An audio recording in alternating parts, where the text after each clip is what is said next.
Tunduk kepada proses latihan Allah. 2 Petrus 3 ayat 17 dan 18. Karena itu, waspadalah, supaya kamu jangan terseret ke dalam kesesatan orang-orang yang tak mengenal hukum, dan jangan kehilangan peganganmu yang teguh. Tetapi bertumbuhlah dalam kasih karunia dan dalam pengenalan akan Tuhan dan Juru Selamat kita, Yesus Kristus. Baginya kemuliaan sekarang dan sampai selama-lamanya.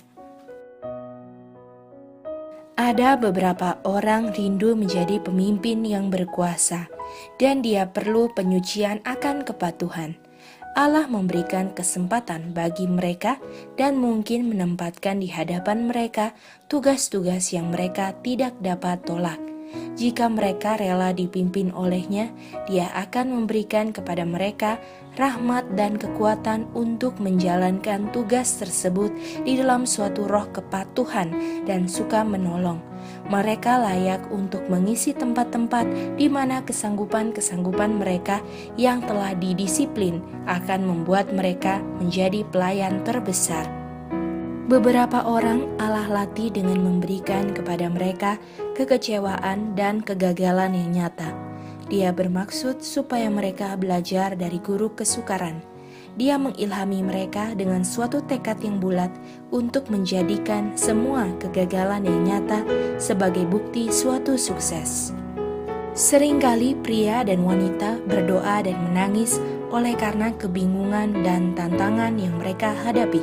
Tetapi jika mereka dengan teguh percaya sejak awal hingga akhir, Dia akan membuat jalan mereka mulus. Sukses akan mereka peroleh ketika mereka berjuang melawan kesulitan-kesulitan yang nampaknya tidak dapat diatasi. Bersamaan dengan datangnya sukses akan ada sukacita terbesar. Banyak orang gagal bagaimana bekerja bagi Allah, bukan karena mereka harus gagal, tetapi karena mereka tidak rela tunduk kepada proses latihan Allah. Moab dikatakan seperti orang gagal. Firman Tuhan berkata, Moab hidup aman dari sejak masa mudanya. Dia hidup tenang seperti anggur di atas endapannya. Tidak dituangkannya dari tempayan yang satu ke tempayan yang lain. Tidak pernah masuk ke dalam pembuangan, sebab itu rasanya tetap padanya, dan baunya tidak berubah. Yeremia 48 ayat 11. Umat Kristen disiapkan untuk melakukan pekerjaan yang menyatakan kebaikan, penguasaan diri, ketabahan, kebaikan, dan kesabaran.